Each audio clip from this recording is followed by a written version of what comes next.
আসসালামু আলাইকুম ওরহমতুল্লাহি বারাকাতুহু।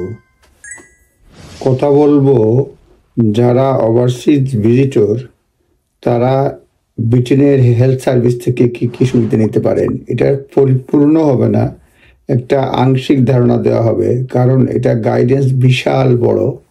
শুধুমাত্র কিছু জিনিস আপনাদেরকে আইডিয়া দেব, হয়তো অনেকেরই হেল্প হবে আর কি। ওভারসিজ ভিজিটরদের জন্য এটা হচ্ছে এনএইচএস চার্জ, তার একটা রেগুলেশন রয়েছে। আর ওভারসিজ ভিজিটর্স যারা হলেন, overseas is defined someone who is not ordinary resident in the UK. যিনি ব্রিটেনে অর্ডিনারি রেসিডেন্ট নন, তারাই হচ্ছেন ওভারসিজ ভিজিটর্স। অর্ডিনারি রেসিডেন্ট অর্থ হচ্ছে তারা ব্রিটেনে লফুলি থাকতেছেন, voluntarily settle basis for the time being. হ্যাঁ, anyone who is subject to immigration control, meaning need to permission to enter, remain in UK per 115 subsection 9 Immigration Asylum Act 1999 cannot be ordinary resident in the UK unless they have indefinite leave to remain or pre-settled status or settled status under EU settlement scheme. সুতরাং অনেক ব্যাখ্যা রয়েছে, আমি শুধুমাত্র বলতে চেষ্টা করব যে যারা এখানে ওভারসিজ ভিজিটর তারা কি কি সুবিধা তারা নিতে পারে এনএইচএস এর ক্ষেত্রে। এটা আংশিক হবে, কারণ পুরোপুরি বলতে গেলে অনেক লম্বা হয়ে যাবে। সুতরাং বিশেষ করে এবং বলছে যে যদি কেউ যদি উইলিং না হয়, সেজন্য ট্রিটমেন্ট একদম জীবন মরণ প্রশ্ন হয়, ট্রিটমেন্ট বন্ধ করা যাবে না। সুতরাং আপনার শুধুমাত্র একটা আইডিয়া দেওয়ার জন্য, কেউ যদি অ্যাক্সিডেন্ট ইমার্জেন্সি সার্ভিসের ফ্যাসিলিটিস নেয় তাহলে সেটা কোনো চার্জ করা যাবে না। কেউ যদি আপনার এখানে এমন একটা কন্ডিশন হলো প্যালিয়েটিভ কেয়ার নেয়, আমি একটু প্যালিয়েটিভ কেয়ার নেয়, যদি তার উদ্দেশ্য না থাকে এই কেয়ার নেয়া, মানে এই উদ্দেশ্যে না আসে, তাহলেও তাকে চার্জ করবে না হোম অফিস। সুতরাং যে লিস্ট অফ ওয়ার্ক মানে ট্রিটমেন্ট রয়েছে, মোট কথা হচ্ছে যে কেউ যদি অ্যাসাইলাম সিক করে তারাও কিন্তু কোনো সার্ভিসের জন্য, ট্রিটমেন্টের জন্য চার্জ করা যাবে না। তারপরে কেউ যদি আপনার victim of modern slavery apply করে, সেই ক্ষেত্রেও তাদেরকে চার্জ করা যাবে না। সুতরাং বিশাল লম্বা লিস্ট, আমি পুরো লম্বা লিস্ট বলবো না, সংক্ষেপে কিছু বলার চেষ্টা করব।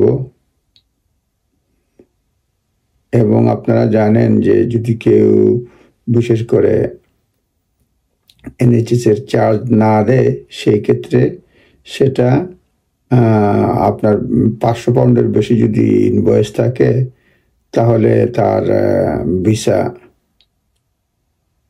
এক্সটেনশন হবে না। সুতরাং এটা খুব নিজ দায়িত্বে দেখে নিতে হবে যে কি কি সার্ভিস তার জন্য অ্যাভেলেবল, এবং কি কি সার্ভিস সে নিতে পারবে এবং কি কি সার্ভিস সে নিতে পারবে না। আমি আরেকটা ভিডিওতে বলার চেষ্টা করব যে আমি এই ভিডিওতে কিছু কিছু বলার চেষ্টা করতেছি আপনাকে। Accident and যেগুলি exempt from services, accident and emergency services provided the purpose of the visit was not for seeking treatment. এই দেশে আসে না সেই ট্রিটমেন্টের জন্য। This includes emergency ambulance service and all accident and emergency services provided at the NHS hospital.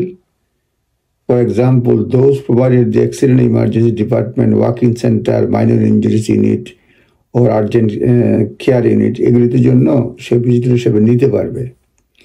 তারপরে services provided part of NHS 111 যেটা service দেয়, telephone advice line commission by ICB বা NHS ইংল্যান্ড, তাহলে তার সে এক্সামশন কোনো charge পড়বে না। প্যালিয়েটিভ কেয়ার, যেগুলি service provide by registered palliative care charity or community interest group, দেখতে গেলে কন্ডিশন রয়েছে। তারপরে আপনার treatment require result specified type of ভায়োলেন্সের জন্য যদি ট্রিটমেন্ট নিতে হয় তাহলেও সে নিতে পারবে। ফ্যামিলি প্ল্যানিং সার্ভিসের জন্য নিতে পারবে, which means service they supply contraceptive মানে জন্ম নিয়ন্ত্রণের প্রোডাক্ট এবং ডিভাইসেস টু প্রিভেন্ট প্রেগনেন্সি, সেগুলো নিতে পারবে। শর্ত থাকে যে সে এই উদ্দেশ্যে দেশে আসে নাই। তারপরে হচ্ছে diagnosis and treatment of sexually transmitted infection, যে এইগুলির যদি সার্ভিস নিতে হয় সেগুলিও পারবে। উদ্দেশ্য যে সে এই উদ্দেশ্যে ব্রিটেনে আসে নাই, এই নেয় নাই। Diagnosis of treatment of sexually transmitted disease, মানে সেক্সুয়ালি ট্রান্সমিটেড ডিজিজের কোনো ডায়াগনোসিসের জন্য ইনক্লুডিং রুটিন স্ক্রিনিং এবং ভ্যাকসিনেশন, এগুলো নিতে পারবে, কোনো চার্জ হবে না। Diagnosis and treatment of specified disease set out under the rules, এগুলো নিতে পারবে। মূল কথা হচ্ছে সে এই ট্রিটমেন্ট নেওয়ার জন্য যদি না আসে এবং অ্যাক্সিডেন্টালি সে মানে এইসব নিতে হয় তাহলে তার জন্য এক্সামশন, তার কোনো চার্জ লাগবে না। আর যদি কোনো কারণে মানে ইনভয়েস মানে যারা করে, ইনভয়েসে যারা পে করতে হয়, 500 পাউন্ডের বেশি পে করলে তার পরবর্তীতে মানে ইনভয়েস আউটস্ট্যান্ডিং থাকলে পরবর্তীতে তার ভিসা নাও হতে পারে। সুতরাং খুবই কেয়ারফুল, কখন চার্জ লাগবে না লাগবে নিজ দায়িত্বে দেখে নেবেন। এটা একটা গাইডেন্স। সুযোগ পেলে অন্য একটা ভিডিওতে বলার চেষ্টা করব কীভাবে হোম অফিস পয়সা আদায় করে বা চার্জ নেয়। আপনারা ভালো থাকবেন, ধন্যবাদ।